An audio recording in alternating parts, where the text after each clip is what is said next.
Hold on.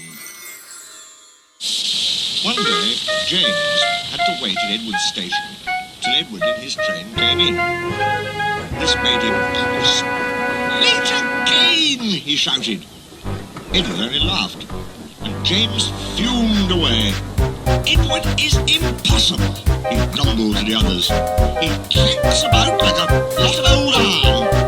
He is so slow, he makes us wait." Thomas and Percy were indignant. "Old iron?" they snorted. "Slow? Why, Edward could beat you in a race any day." "Really?" said James huffily. "I should like to see him do it." One day, James's driver did not feel well when he came to work. "I'll manage," he said. But when he reached the top of Gordon's Hill, he could hardly stand. The fireman drove the train to the next station. He spoke to the signalman, put the trucks in the siding, and uncoupled James ready for shunting.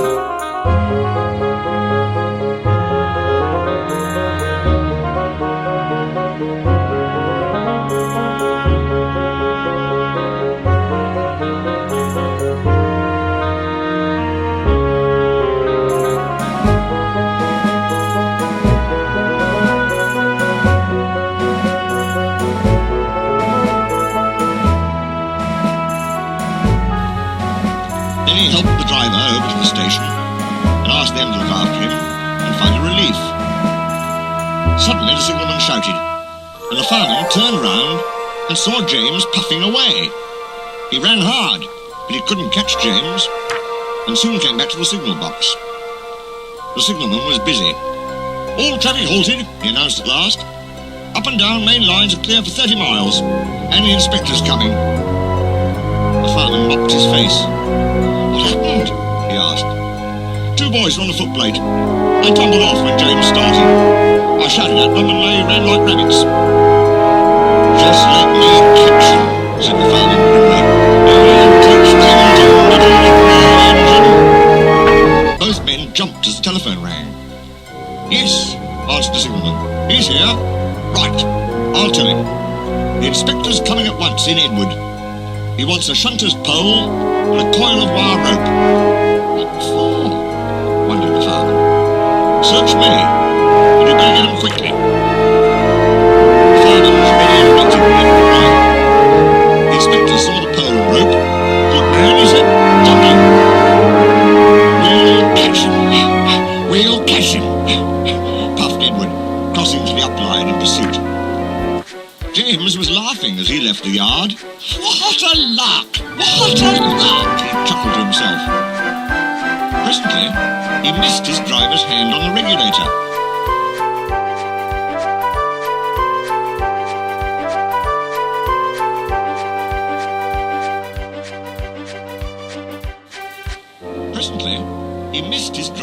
on the regulator. And then he realized there was no one in his cab. "What shall I do?" he wailed. "I can't stop! Help! Help! We're coming! We're coming!" Edward was panting up behind with every ounce of steam he had.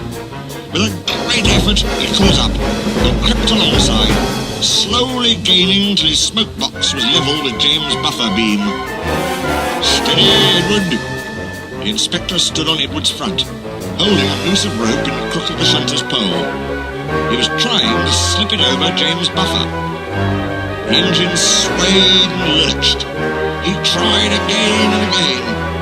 More than once he nearly fell, but just saved himself. At last, "Got him!" he shouted. He pulled the noose tight and came back to the cab safely.